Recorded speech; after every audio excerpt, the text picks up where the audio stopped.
Hello and welcome to the British Sitcom History Podcast. You are listening to part 2 of our in-depth analysis of Miranda. If you have not listened to part 1 yet, you really should go back and listen to that first because we are already halfway through the conversation here. We've already discussed Miranda Hart herself and the extent of her career, certainly leading up to the show Miranda. We've talked about several other actors involved in the show as well. Still a few more to come, but we've got plenty more to discuss about the episode itself that we're looking at, but more so even on the show as a whole, where it went, how it ended, what's happened since, all still to come right now.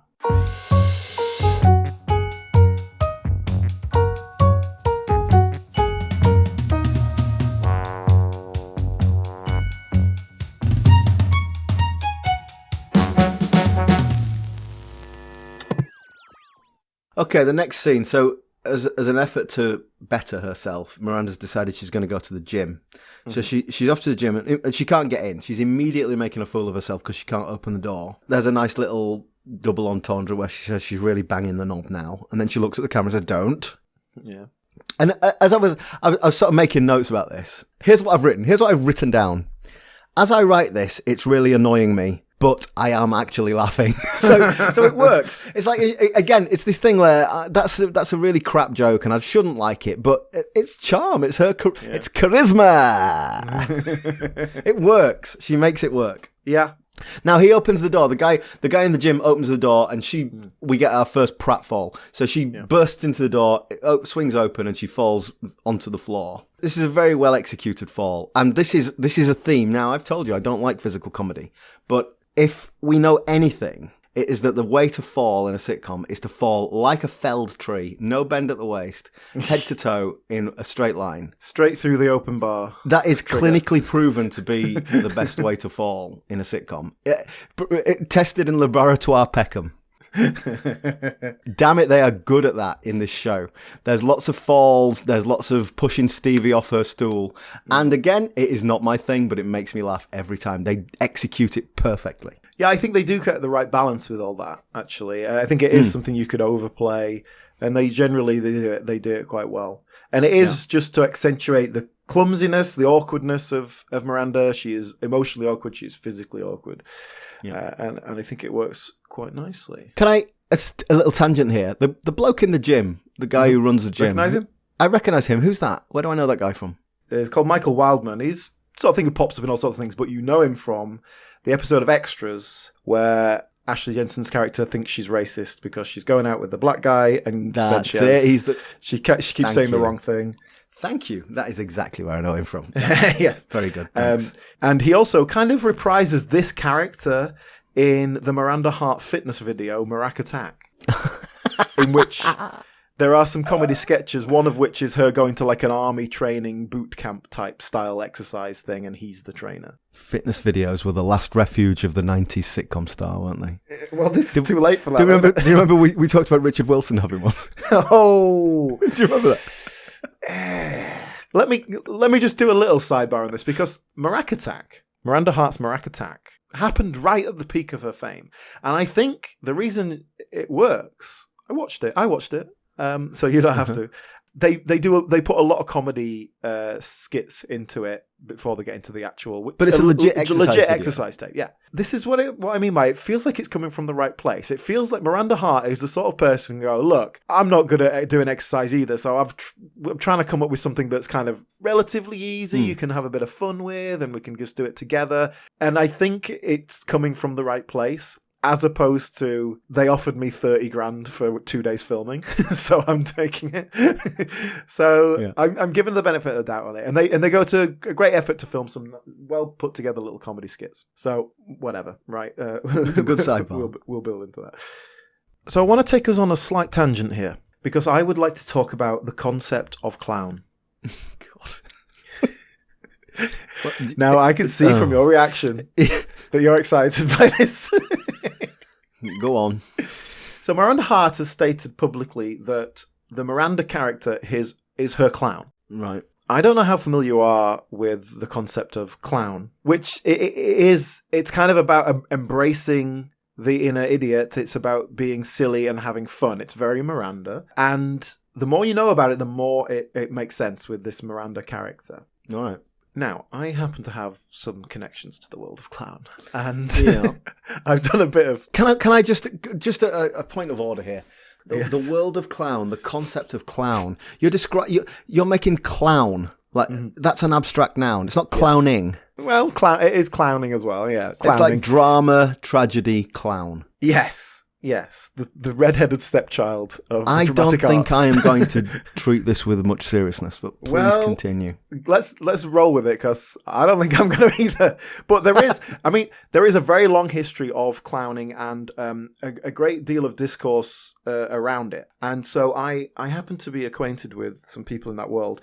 In fact, there's a clown lives just up the road from me and has trained Miranda Hart and Sally Phillips, for that matter, in clown. I'm sure Miranda Hart has done all sorts of clown training, but this is a direct connection here. Now, I didn't get them, but I do happen to know the person who is their assistant and working with them, doing clown classes right now. In fact, literally right now at 3:30 on a Friday afternoon, they are in a clown class teaching people how to be clowns. So, clown class. Rather than trying to express myself because I don't know enough about it, I got them to talk to me. Hello, Alan and Gareth. My name is Grace, and I am an actress and cabaret artist. And throughout my varied career, clowning has come up quite a bit. I've studied at the Nouveau Clown Institute with Django Edwards, and at the Why Not Institute here in London with Angela De Castro. So, the main way a clown relates to their audience is to share with them. The fourth wall is non-existent to the clown. With just a look, they can share their thought processes, their reactions, and their plans. And it's the same with Miranda. She welcomes the viewer in with her opening monologue, and her looks to camera throughout the show gives her the opportunity to share how she's really feeling in the moment, ranging from a glance to a full-on aside to even a dream sequence.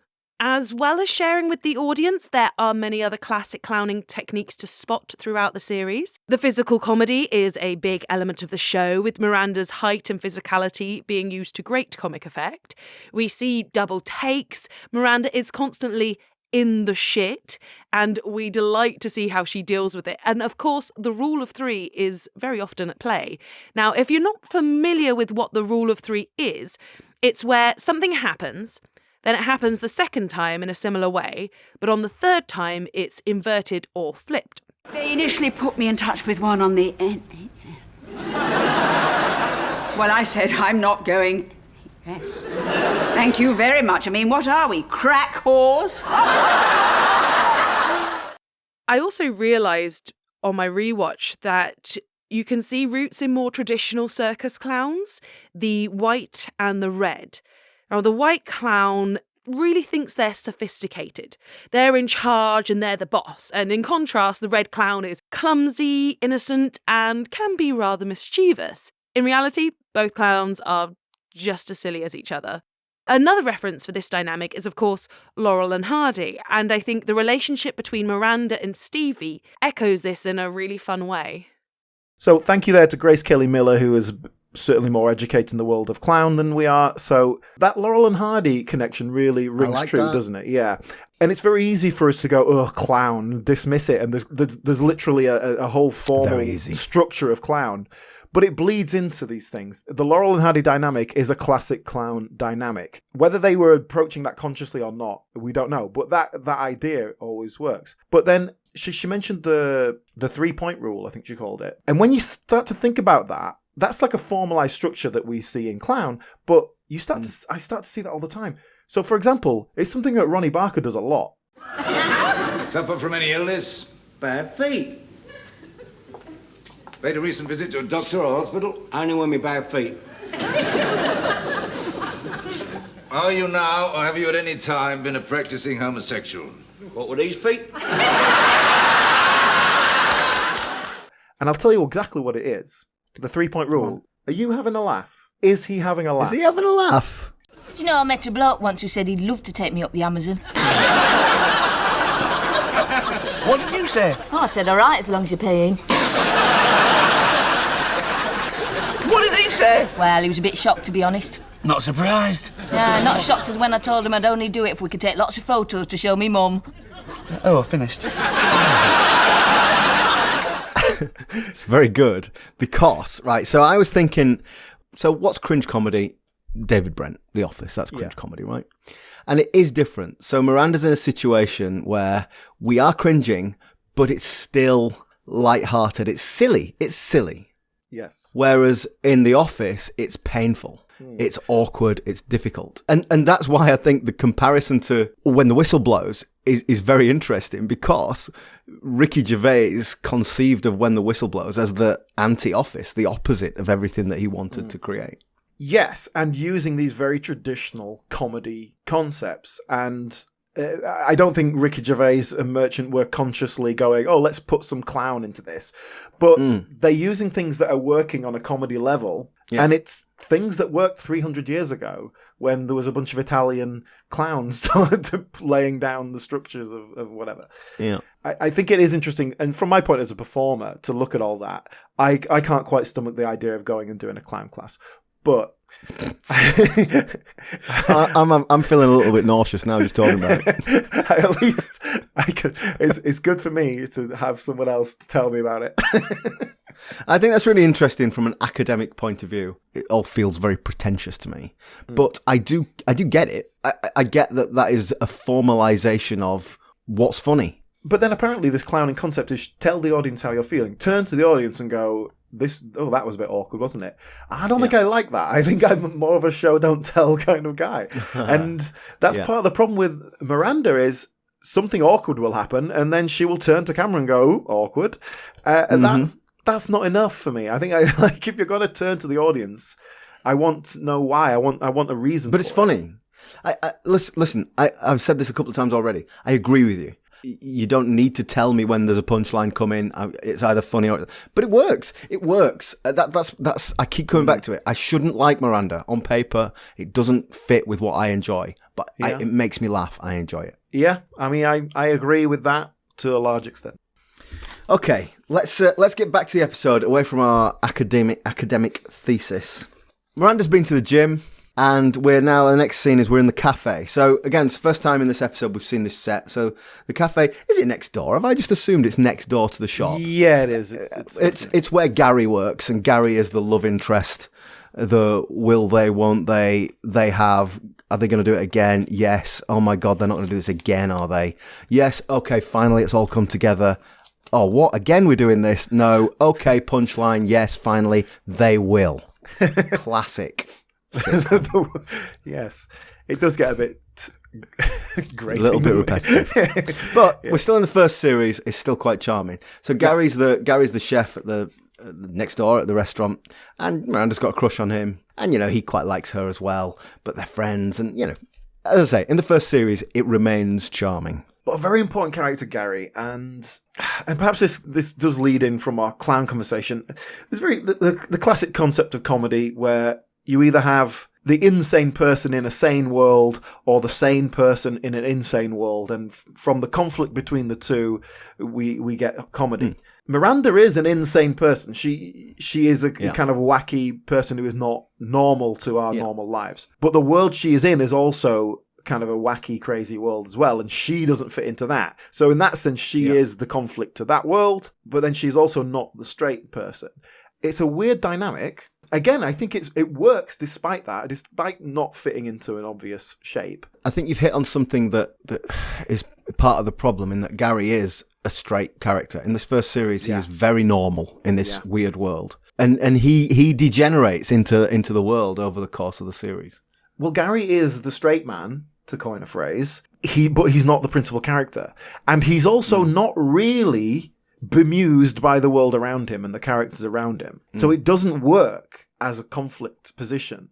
And in fact, he's very kind of open and welcoming of Miranda's eccentricities. It's the emotional stuff that starts to pull them apart later on, rather than the wacky behaviour. And it just never quite fits into anything. It never quite works. And we have Tom Ellis here as the character of Gary. I have a bit of an issue with some of the casting on Miranda. I find some of the casting quite bland. Tom Ellis is the ultimate example of that. I think he's a very bland character. I think it's quite a bland actor playing it. I don't want to blame the actor too much for that. I've never really seen him in anything else. I think he's doing what he's asked to do. I think the character's quite dull. And I think that's deliberate to be the counterpoint. I think that you are, I've just said about how it becomes a bit tedious, but in this early stage, you're rooting for them. But actually, are you rooting for them or are you rooting for Miranda? Yeah. I think you're rooting for Miranda to get the boy, not for them to get together. I don't really care about Gary. I don't really feel like I know him. He is just the love interest, really. He is just the love interest, and dare I say, he is the male character in a sitcom written by a woman. Yeah. We've seen it the other way around enough times, so fair enough. Sure. But is the character underwritten because the writer cannot align with the character in the same way as with the other characters?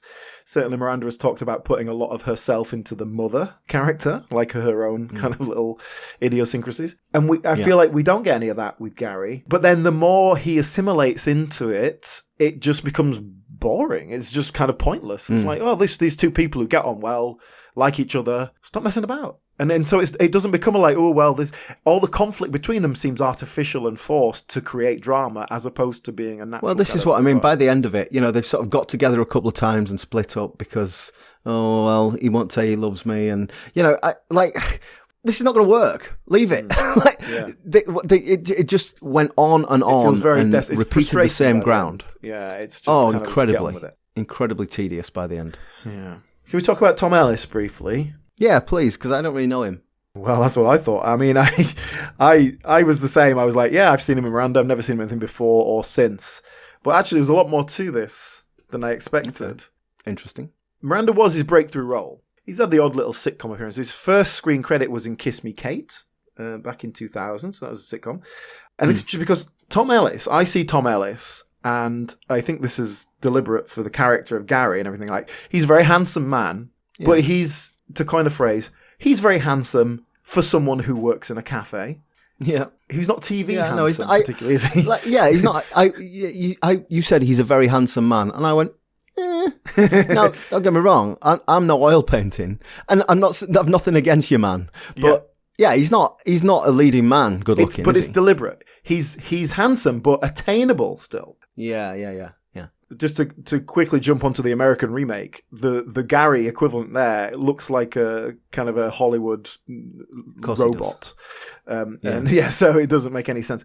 But Gary is very attainable. He just seems like a normal, nice guy. But he's also the sort of guy that you can imagine like going, oh God, he's sexy. If he's just your type, But he seems like a really lovely guy as well. Doesn't really have any flaws until he has some sort of commitment issue, apparently.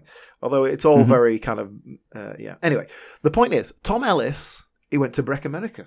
He went to Breck America, and his first attempt was in 2014. Are you going to tell me he's in like the King of Queens, like Mark Addy? Not quite, but his first attempt was a show called Rush, and it's about a sexy bad boy doctor. He's the lead. It's like he's a sexy kind of guy, but he's in the underworld. He's a doctor, but like he treats criminals like cash in hand. And he's a bit sexy. Is he doing accent? He's doing yeah. Okay. Yeah, is this a Mark Addy situation or is it a Hugh Laurie situation? He actually went and was a great success. Yeah. Well, that show didn't break through. Just did one series. But then, after Miranda, for the last 5 years, from 2016 to 2021, he was playing the lead in a show called Lucifer. This is an extremely high-profile case. We are doing this by the book. I cannot have you terrorizing him. I would never. Or threatening to tear his arms off. That's happened one time. Or hanging him from a window. I solemnly promise that a man's feet will remain firmly on the ground. Oh my goodness! Yes, I can picture that. I've never watched it, but I remember seeing posters everywhere for it and thinking, "Oh, he looks familiar." And yeah, that's why. So it's an American show. What a revelation! If you'll forgive the pun, isn't it, Lucifer? So it's an adaptation of a Neil Gaiman comic book. So very graphic on brand. novel, mate. Come on. Very, very on brand. And it's like he's the devil. And he's a sexy bad boy living in... What if the devil just lived in LA and was just like a sexy bad boy? That's the plot as far as I can tell. I'm sure there's more to it than that. But that's what he's doing. He's playing this very sexy, I'm in my early 40s and still sexy kind of guy. Oh, do you know what? I'm feeling really sort of like warm affection for the boy done good. Yeah. That's great. It's like, and yeah, I don't know if that show has been a huge success particularly, but it ran for 5 years. I mean, that bad. Well, yeah, that's a success. I mean, it's no last of the summer wine, but it's not bad. And he was married back in the 2000s when he was making this show. He was married and had children with Tamsin Outhwaite. Tamsin Outhwaite. I thought you were going to say some Hollywood starlet. That's even better. Tamsin Outhwaite. EastEnders star. Off of EastEnders. He is now married to an American writer and producer, so I presume he's set up home there and he's in America now, So hopefully we'll go on to other things as well. Oh, good for it. That's given me a good warm feeling. I looked up his CV. I thought he's going to have done absolutely nothing. The odd little Death in Paradise episode, Doctors. Yeah. But hey, good for him, right? Good for him. All right. So shall I drag us back to the cafe? Yeah, go on then. It's not just Gary. This is the first time we've seen him, and he's obviously the main love interest. But we've also got Clive, who I think, does Clive own the restaurant? I think he does, doesn't he? He's Gary's boss, perhaps. I think he's the manager. I don't think he owns it. But it's It vague. doesn't really matter. Dynamic-wise, it doesn't really matter. Clive's a bit of an empty character. We never really get to know much about him, but he's there as that sort of extra person. Yeah, it does. It feels like a holdover. Like when we came up with the idea, we created these 5 characters and we're going to use these characters. And then they didn't quite know what to do with him or something. I don't know. It's odd, isn't it? It doesn't work. Yeah.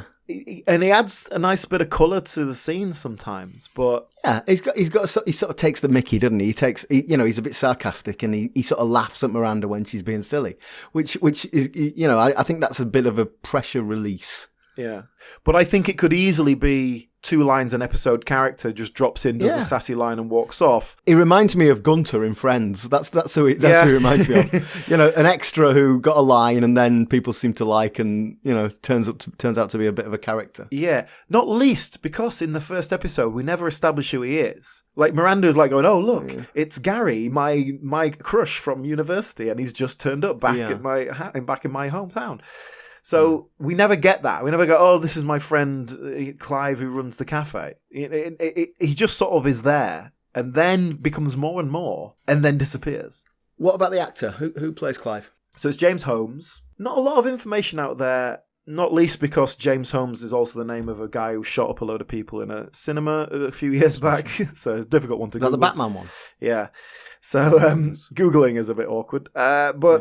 Yeah, just the odd sitcom appearances, very small roles, like in Peep Show, he has like one line in a thing, 2 pints of lager, he's in one scene of something, that sort of thing. Apparently, here's a bit of proper sitcom history, though. According to his CV, although I have not seen video footage of it, he's in the original pilot of The Office. Oh, okay. That was made, which is very possible that he was one of the guys in The Office. I don't think he was a main player, obviously, but because with that original pilot, they already had Mine Freeman and the rest of them, like they had the cast. Yeah, I think I've seen bits of that. But I haven't actually found enough footage to see him going, "Oh yeah, that's him." Okay. But it's certainly on his CV, put it that way. Worked with Catherine Tate's show on stage as well as on the TV show. Lots of Catherine Tate connections here as well. Did a few episodes of Psychoville as well around the same time as this. And hasn't done that much since. So does a fair bit of stage work, but not like huge, big West End stuff or anything like that. Just kind of fringe theatre. And does panto, dames it up.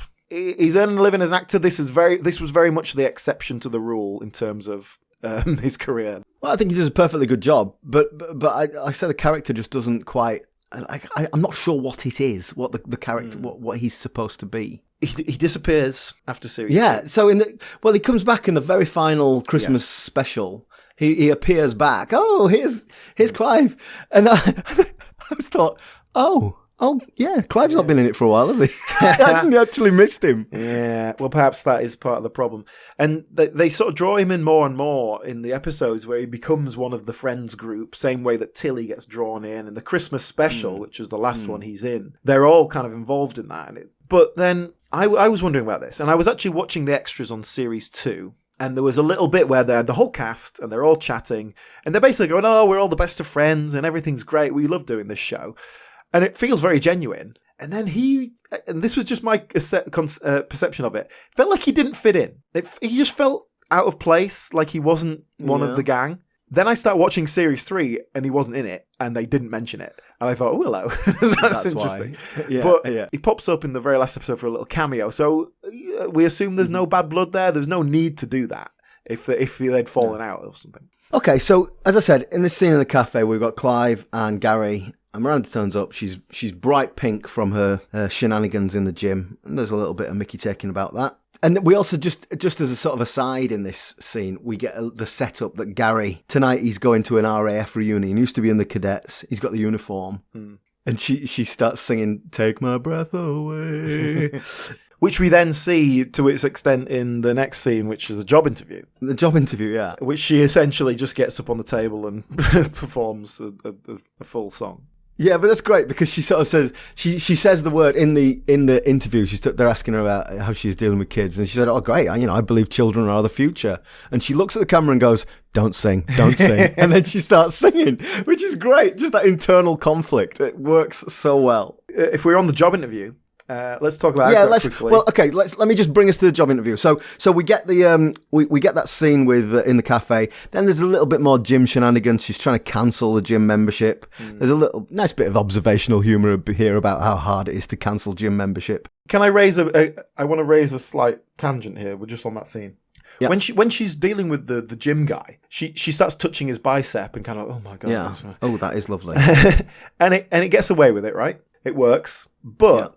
Again, as the later series, the sexual aggression of Miranda, and especially when it's Miranda and Stevie working together, the scene that really does it is when the reprise of the hotel room, and we get the little kind of the hotel boy. Oh yeah, the little the sort of wait staff. Yeah, which a young man we've had previously, and she's like, "Oh, why don't you have lunch with me?" And she's like, "Oh, you're so young and handsome," kind of thing, and it just gets away with it. When it's the reprise in the later, when we're doing the kind of, Hall of Fame greatest hits sequels, the two of them, it's really aggressive, and it crossed the line for me where I was like, this is uncomfortable. I do know what you mean. Okay. I do know what you mean. And I think it works here in the gym because this guy is just like completely in control of the situation, and she's just kind of playing. But where he's like a boy in a hotel who has to kind of serve the customers and can't get out of the room, and they're making him like make the bed, and so it was just awkward in the wrong way. So we then go to the job interview. So she's got the job interview for a job in Evergreens, a department store, and you kind of know this is going to be excruciating. So I'm sort of prepared for a bit of a cringe. Just to go back on something we talked about earlier, the privilege of. I've got your job interview as the manager of a sales team at a department store. How did that happen? How'd you get that? Can you get a job interview doing that? Well, you could. Well, yeah, because I'm 47. That's what I've done my whole career. Yeah, and it's a jape, Yeah. It's one of those things where as soon as you think about it, it's like, this is a sort of a murky world, isn't it? And her mother's arranged it. It's just all very nepotistic and kind of gross. Mm-hmm. She tries to sort of make jokes and keep things light. I've written down here, you run a joke shop. Like, why does she not mention in her interview, I run a joke shop, I deal with kids all the time. Again, I know that wouldn't be funny. Yeah. And you could even completely unrealistic. Well, you could make that funny because she doesn't really run a joke shop, and she's not good with the customers. So she could kind of be trying to pretend that she is. This certainly could be jokes there. Just the one bit that this might have been the loudest laugh that I had the whole half hour. So, is there anything you'd like to ask us? Oh, yes. When lightning strikes the sea, why don't all the fish die? That is a really funny line, and it really made me laugh. Just as a slight aside here, one of those interviewers, one of the two interviewers who doesn't speak, and is essentially just an extra, one of them is Matthew Ashford, who was a regular in Is It Legal back in the 90s. Oh, really? Okay, I've been watching Is It Legal. You know the stupid one? Oh, the sort of the courier, the guy who goes and fetches stuff. It's him, and he's had I appreciate that this 2009 might not have been the peak of his career, but he's gone on to do lots of things before and after. I don't think that's an actor you hire for a non-speaking role. So I suspect something's been cut here. I suspect there was more going on in the scene, and it's all been there's been things cut out. But perhaps not. But I'm sure Matthew Ashford's career is going well. Good luck to him. So we set up our final scene. Sorry. Can we, before we jump too far ahead? Go on. She got the job. Yeah. She got the job. Yeah. I mean, that's obviously. ridiculous. That is beyond. That is stretching my suspension of disbelief too far.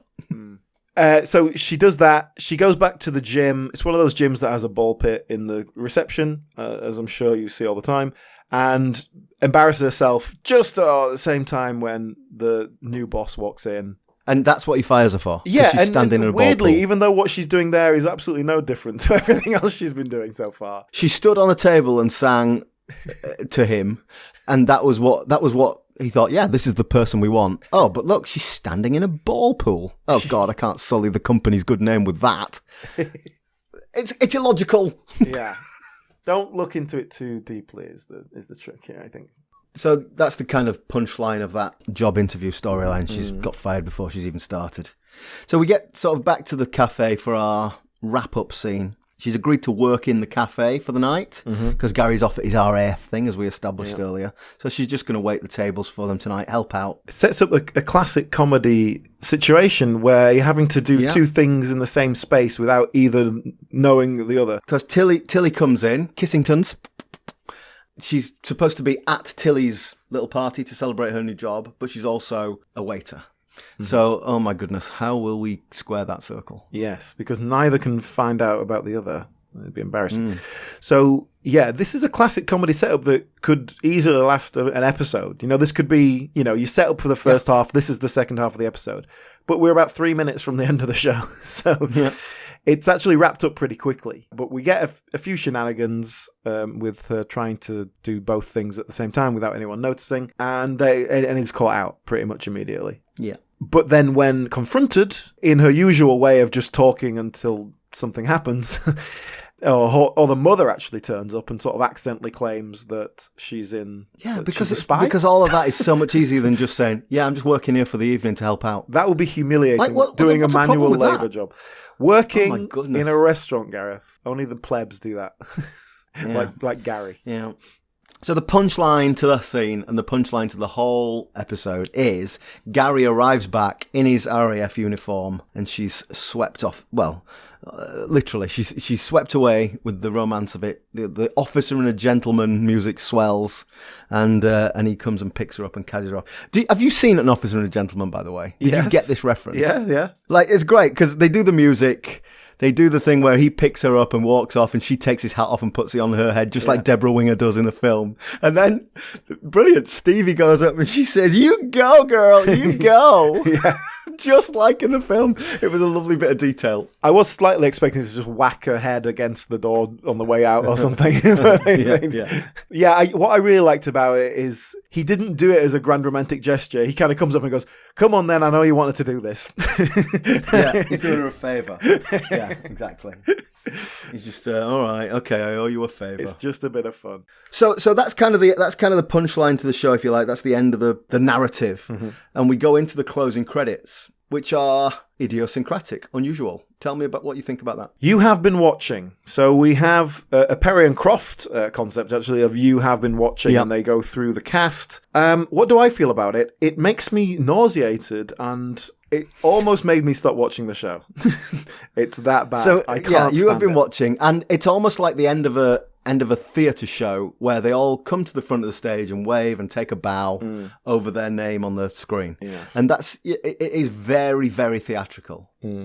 I didn't react in the same way as you. It's odd, and I'm not sure that I like it. But I think this goes back to what I was saying before about how the audience and I feel engaged as part of a troupe here.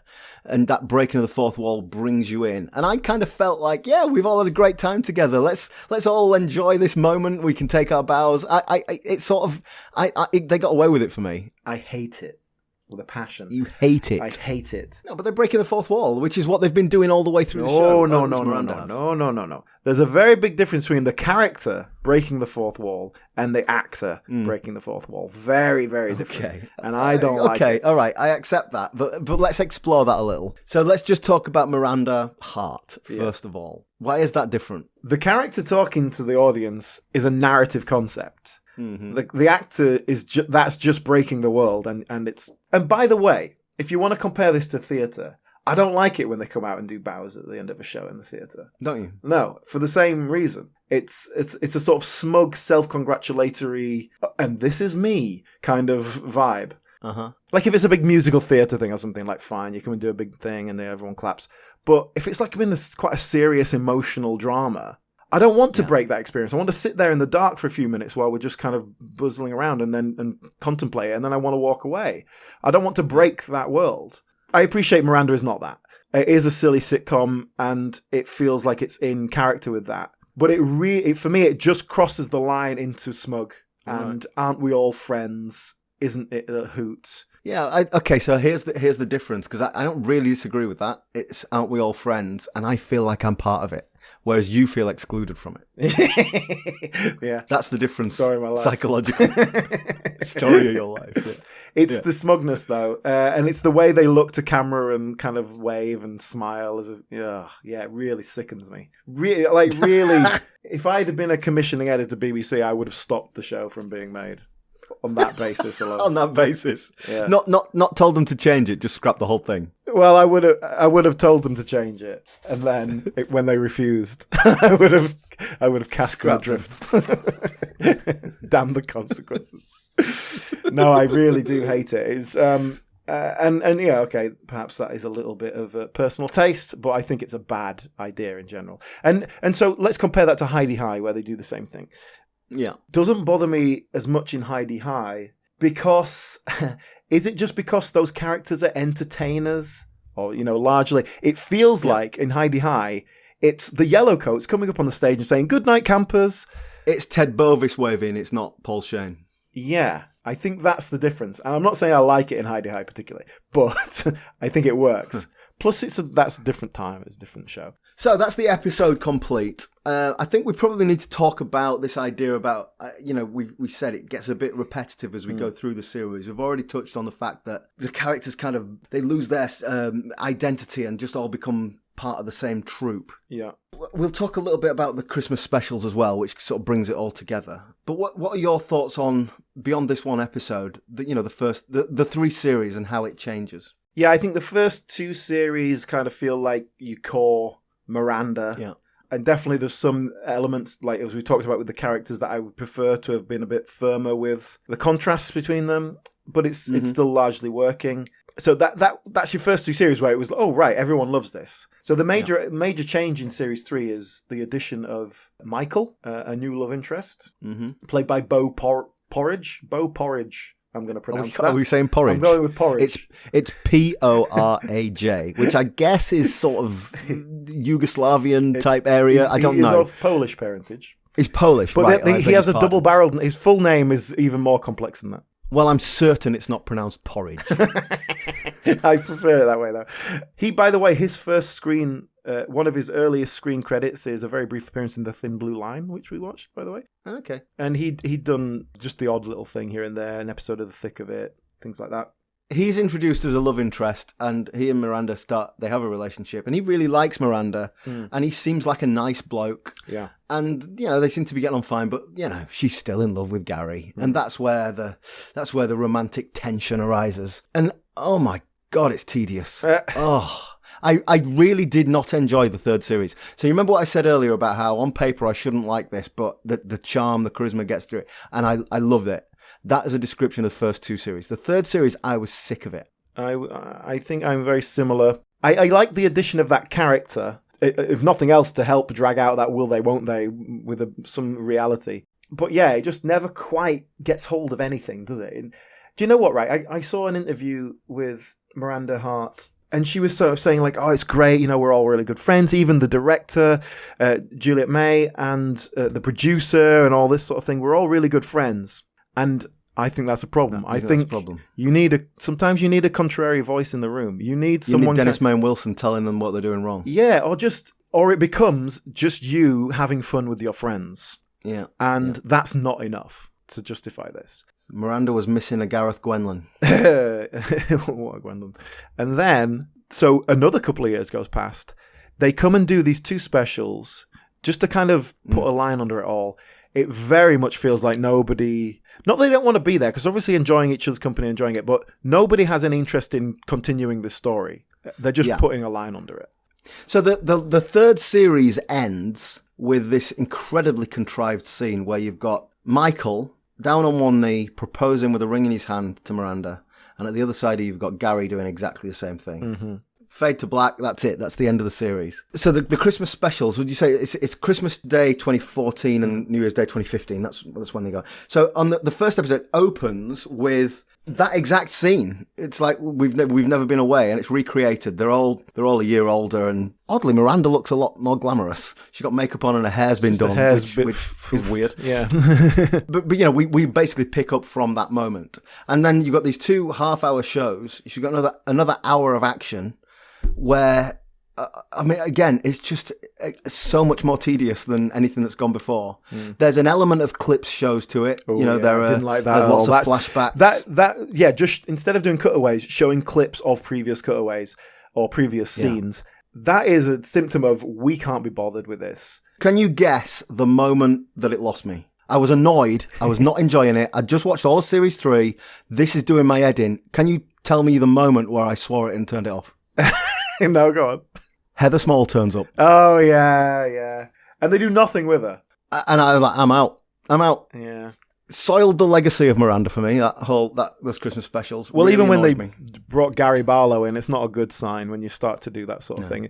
It's a sign when you're getting celebrity guests and that capacity. I mean, to pull When the Whistle Blows back into this, it's like having Coldplay Chris Martin in your thing. Yeah.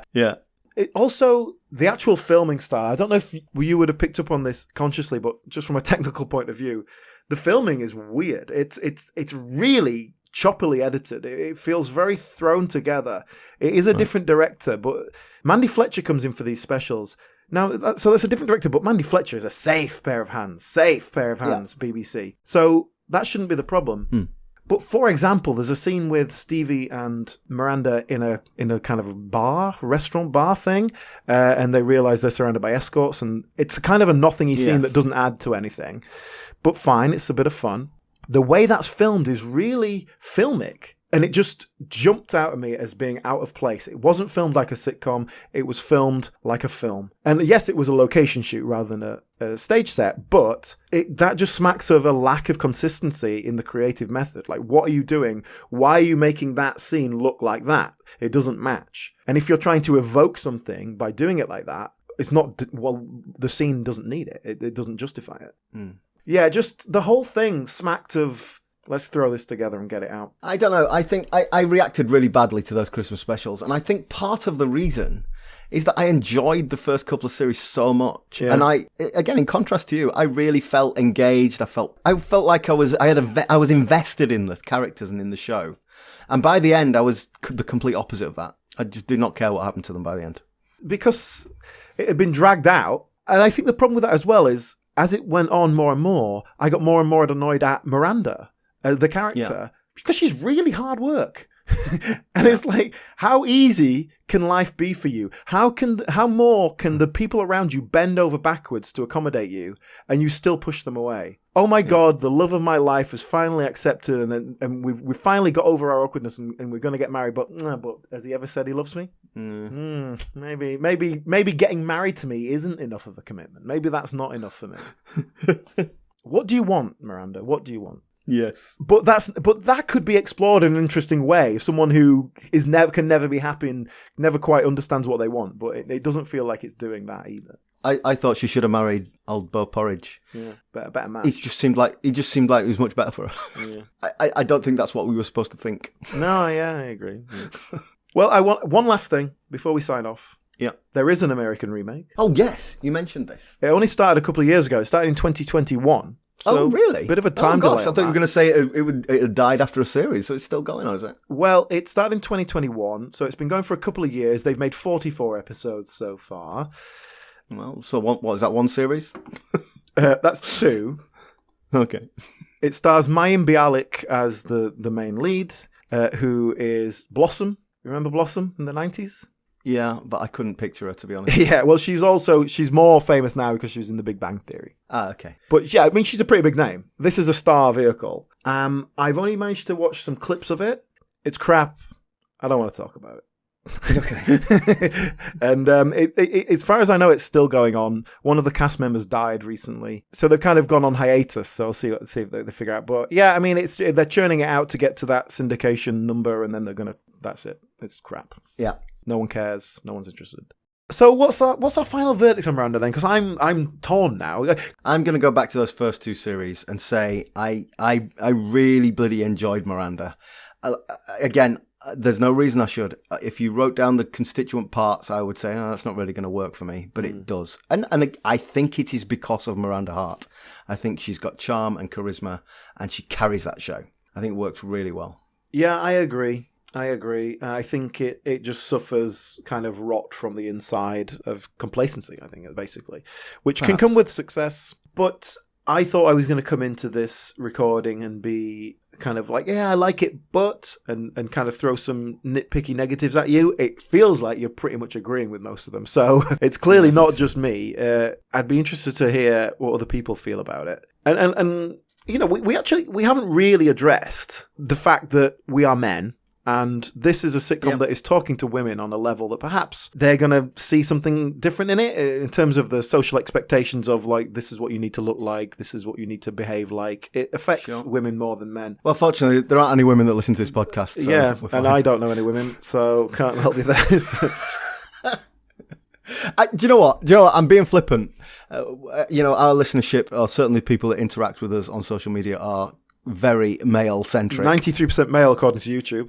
Okay, right. Well, there you go then. So the 7% of people who are watching or listening who are women, we'd love to know what you think about Miranda. Let us know. Let us know how you see Miranda as a character. The sort of counterpoint to that is my appreciation of the show. It never felt like, oh, this is good for a show that's aimed at women. I can still get it. I never thought that at all. I think it is a universal theme, but I do think perhaps a woman might relate to it even more so.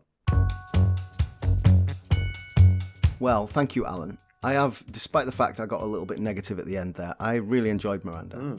And I've enjoyed all of the shows we've looked at this series. This is the end of our series, our classic 6-episode arc. We have got a couple of bonus episodes. I know that, for example, both Porridge and The Army Game had feature films made, so we're going to review those with our friend Sol at Diminishing Returns. But we will be back later on in 2023 with 6 new old sitcoms to look at. Yeah. In the meantime, if you've got any suggestions for sitcoms for us to look at, or anything else you want to tell us, or anything else you want to ask us, then you can contact us on Twitter and Instagram at BritComPod. Or if you go on Facebook, just search British Sitcom History Podcast, you'll find us, and there's a lot of conversation going on there. Thank you for your support, everyone. We really appreciate the comments that we get, and we will see you later in 2023. Thank you. Bye. Bye. Now wave to the camera. Oh, yeah. You have been listening to